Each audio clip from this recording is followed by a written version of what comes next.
नमस्कार बच्चों, आज मैं आपको चतुर्थ पाठ कल्पतरु पढ़ाने जा रही हूँ।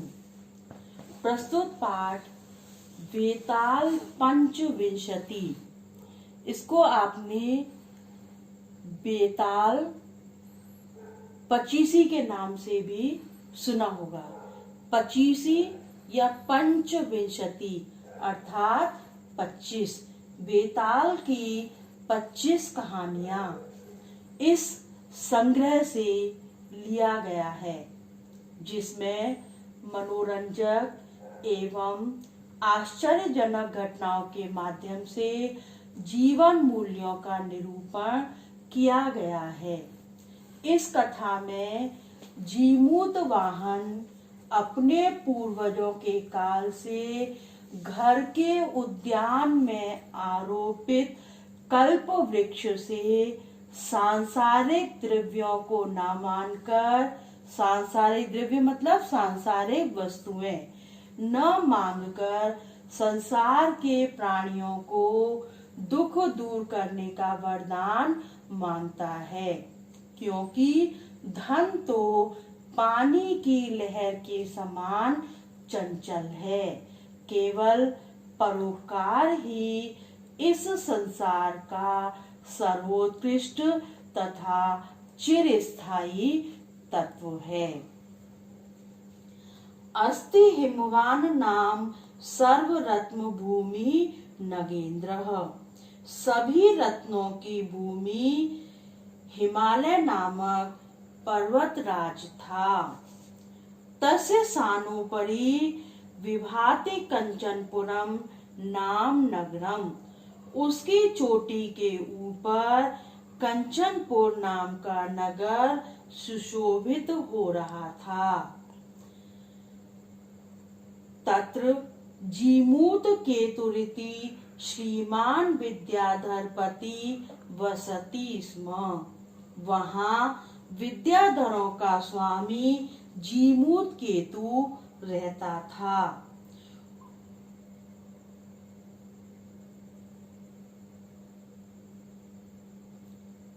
तस्य गृहोद्याने कुल क्रमागतः कल्पतरु स्थितः, उनके घर की वाटिका में कुल परंपरा से प्राप्त कल्प वृक्ष था। स राजा जीमूत केतु तम कल्पतरुम आराध्य तत्प्रसादात् च बोधिसत्वांश संभवम जीमूत वाहनम नाम पुत्रम प्राप्नोत। उस राजा जीमूत केतु ने उस कल्प वृक्ष की आराधना करके अर्थात पूजा करके उनकी कृपा से बोधिसत्व के अंश से उत्पन्न जीमूत वाहन नामक पुत्र को प्राप्त किया। स महान दानवीरः सर्वभूतानुकंपी च अभवत्, वह महान दानवीर और सभी जीवों पर अनुकंपा अर्थात कृपा करने वाला था। तस्य गुणै प्रसन्नः स्वसचिवैश्च प्रेरितः राजा कालेन संप्राप्त यौवनम तम यौवराज्ये अभिषिक्तवान, उनके गुणों से प्रसन्न होकर तथा अपने मंत्रियों के द्वारा प्रेरित होकर राजा ने यौवन को प्राप्त उस पुत्र का युवराज पद पर राज्याभिषेक कर दिया। यौवराज्ये स्थितः स जीमूतवाहन कदाचित हितैषिभी पितृ मंत्री भी उक्तः। युवराज पद पर स्थित जीमूत वाहन को एक बार हितैषी तथा अपने पिता के मंत्रियों ने कहा, युवराज, यो अयम सर्व कामतः कल्पतरु तवोद्याने तिष्ठति स तव सदा पूज्यः। हे युवराज, सभी इच्छाओं को पूर्ण करने वाला जो कल्पतरु तुम्हारे उद्यान में स्थित है, वह तुम्हारे द्वारा हमेशा पूजनीय है। अस्मिन् अनुकूले स्थिते शक्रोऽपि न अस्मान् बाधितुं शक्नुयात्। इसके अनुकूल रहने पर इंद्र भी हमें बाधित नहीं कर सकता।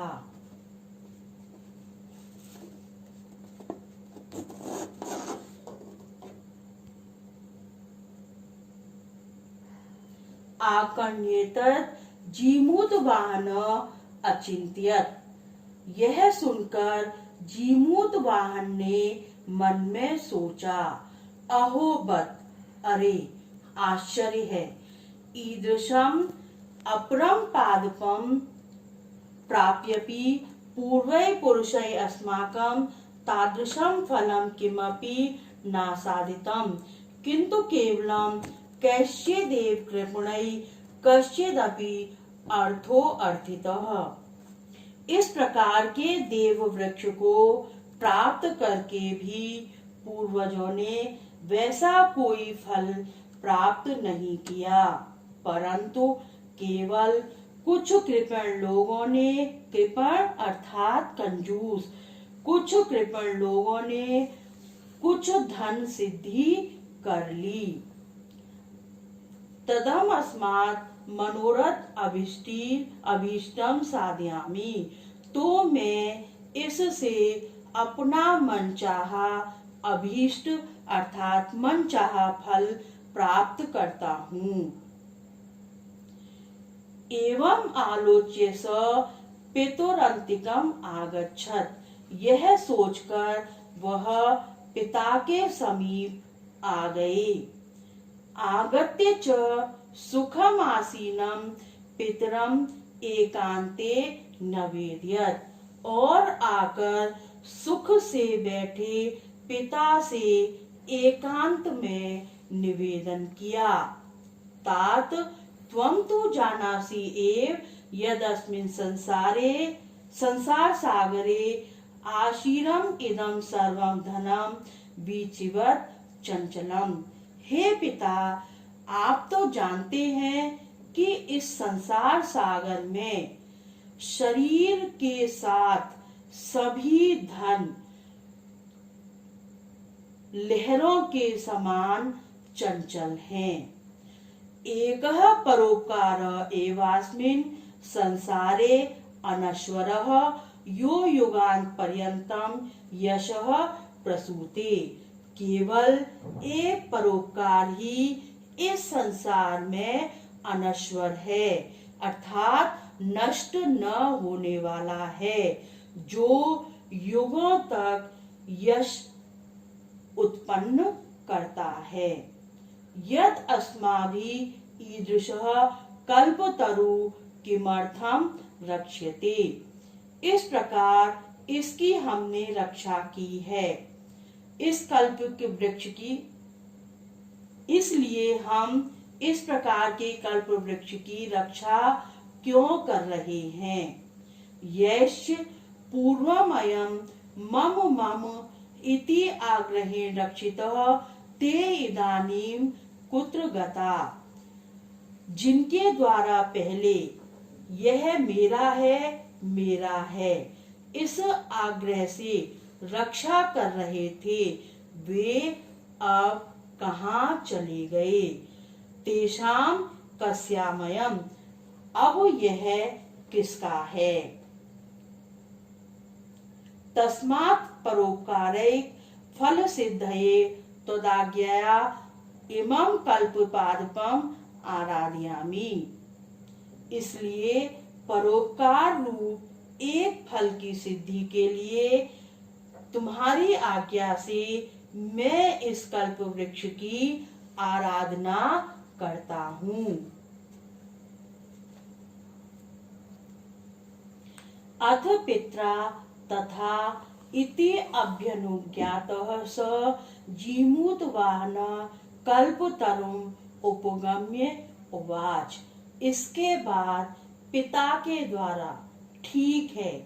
इस प्रकार की अनुमति पाकर वह जीमूत वाहन कल्प वृक्ष के पास जाकर कहने लगा, देव, त्वया अस्मत् पूर्वेषाम् अभीष्टा कामा पूरिताः तन्ममेकं कार्यं पूर्य। हमारे पूर्वजों के सभी इष्ट मनोरथ अर्थात सभी चाही हुई इच्छाओं को आपने पूरा किया है, अतः मेरा एक मनोरथ या मेरी एक इच्छा पूरी करो। यथा पृथ्वीं अदरिद्रतां पश्यामि तथा करोतु देव, ताकि पृथ्वी को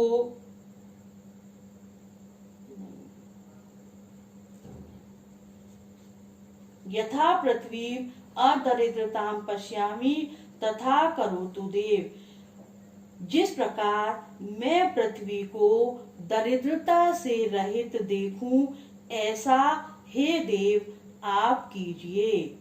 एवं वादिनी जीमूत वाहने त्यक्त स्वया एषो हम यातो अस्मि। इस प्रकार जीमूत वाहन के कहने पर तुमने मुझे छोड़ दिया है, मैं जा रहा हूँ।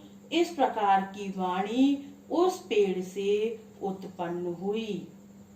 क्षणेन सकल्पतरु दिवम उत्पत्य भुवि च वसूनि अवर्षत। इस प्रकार क्षणभर में ही कल्पतरु आकाश में उड़कर पृथ्वी पर धन की वर्षा की।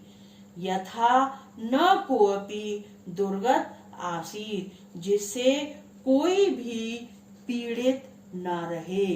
ततस्तस्य जीमूत वाहनस्य सर्वजीवानुकंपया सर्वत्र यशः प्रथितम्। इस प्रकार सभी प्राणियों पर कृपा करने से उस जीमूत वाहन का यश सब जगह फैल गया। अर्थात बच्चों, इस कल्पतरु पाठ से हमें यह शिक्षा मिलती है कि जो लोग दूसरों के कल्याण की कामना करते हैं, ईश्वर भी उनका सहायक होता है। बच्चों, इस वीडियो को आप ध्यान से सुनेंगे और इसके प्रश्नोत्तर मैं हल सहित आपको भेज रही हूँ, उनको भी पूर्णतया याद करेंगे। नमस्कार।